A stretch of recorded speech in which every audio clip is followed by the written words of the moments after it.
Hey, in this tutorial I'm going to show you how to keyframe glow to an object or like to a texture on top of an object.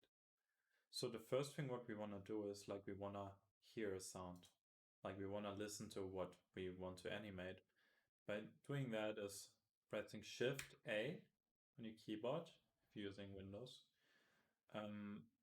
Go to open, then select the file you wanna choose, and this time I just wanna get my kick and clap.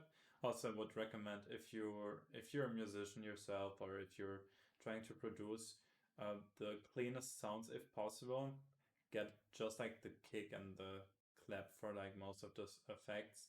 You can put each sounds on a level on its own, but you know what I'm saying if you're a musician who tries to do 3D stuff for the first time. It's really interesting, so that's good to know. You can already hear that the music is playing. It's playing well. By the way, I'm doing this tutorial because I couldn't find anything online. It was very confusing, but I had to figure out a lot of the stuff on my own too. For example, in the shading tab, it didn't show up over here when I was trying to animate anything. I mean, it showed up, but I couldn't really edit any of the things, and I ran into a couple of issues, which I'm gonna talk about right now. I'm gonna go back into the shading tab, and as you can see right here, what I used to do is I would just get rid of the emission strength right here, and I would just try to play around with the emission strength like that. But you shouldn't be doing this. And the reason is because like once you try to keyframe it by pressing right click and then I, or like just I to insert a keyframe in the animation mode right here, you should also go to the animation tab right here. But first of all, we're gonna go back in here because all it's gonna do is if you're gonna go to the F curves, it's gonna go to 0, 1, 0, 1, 0, 1. And I tried to animate it in any other way, but I couldn't find like a solution to this. So like my band-aid solution for this, which was really simple actually, was by adding a multiply add vector to it. We're getting to this now. So what you can do is just like you you drag out the emission strength like this and then multiply vector math like that. I don't think, oh no, you just multiply, yeah, multiply. Yeah, you don't need the addend. The addend is not important. I'm just gonna do it like this. Let me just quickly multiply add, just multiply add. There we go.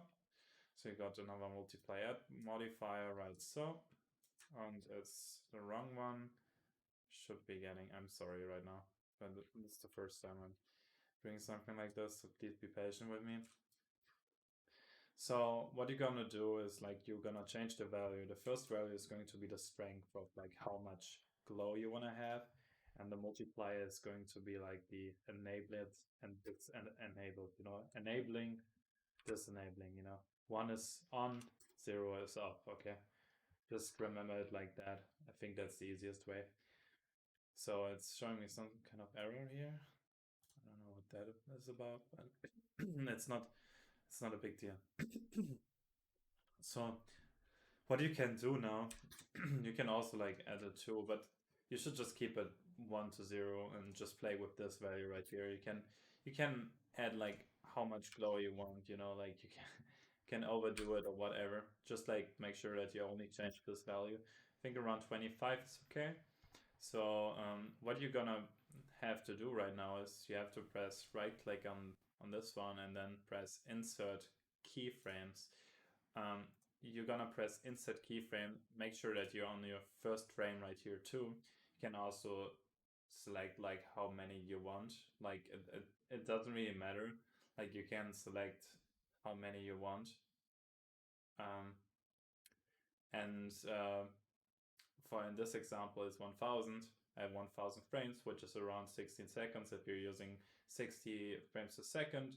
I'm always trying to divide my music videos into certain sections, and then I calculate how many frames I need, and then that's how I put my stuff together. If you have a really good computer, it's good, and like you get like the workflow with it. So yeah. So what you can be doing now is you press right click and then insert keyframes. With this selected, you can see that all of these keyframes are now animated.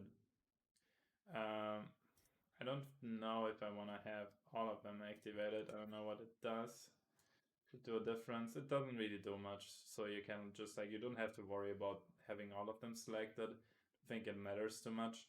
So you go back into the animation, and in the animation you can see the glows right there. And what you're gonna be doing right now is, um, for some reason, sometimes you won't be able to see it, and it's because something right here is it's like this, like you cannot see what you're doing or what you just did and why you added the keyframes. And that's some kind of issue I ran into. I was like not finding any of my keyframes because I was working in the shading tab, and the solution to this, by clicking on this filter icon right here, deselecting all of this and even only show arrows. Like this one seems to be like the one causing this issue. I don't know why they made it. So yeah, that was very, very, very confusing for me to find out. It took me a couple of minutes to realize what was going on. So now what you're gonna be having to do is, we set our keyframes and we're ready to just go at the top right here and then press on the three bars, go down to key, and then go back sound to F curves. And what this does is you will have to select the sound you implemented for the speaker. So now you will be able to see what you're gonna be doing. So you can already see it's doing the effect, and normally you should be able to see it. I don't know why you cannot see it at the moment. It's like another issue. Show hidden. No, it's not right here. Normally you should be seeing like a lot of keyframe. Oh yeah, you just have to go to 0. Sorry. Go to 0. Like you can always see the keyframes you're inserting them. And now you can see all of them. If you want to be extra fancy about it, you can just like add like, I don't know, outer rainbow. You can user define, then you can just change the color of the graph. If you want to be super fancy with like how you work flow is in this software. So then hope this helps. So yeah, this is basically like how you animate anything to sound like a glow or anything like that. Hope this was helpful. And yeah, let me know what you think. Thank you so much for watching, and see us in the next tutorial. Bye.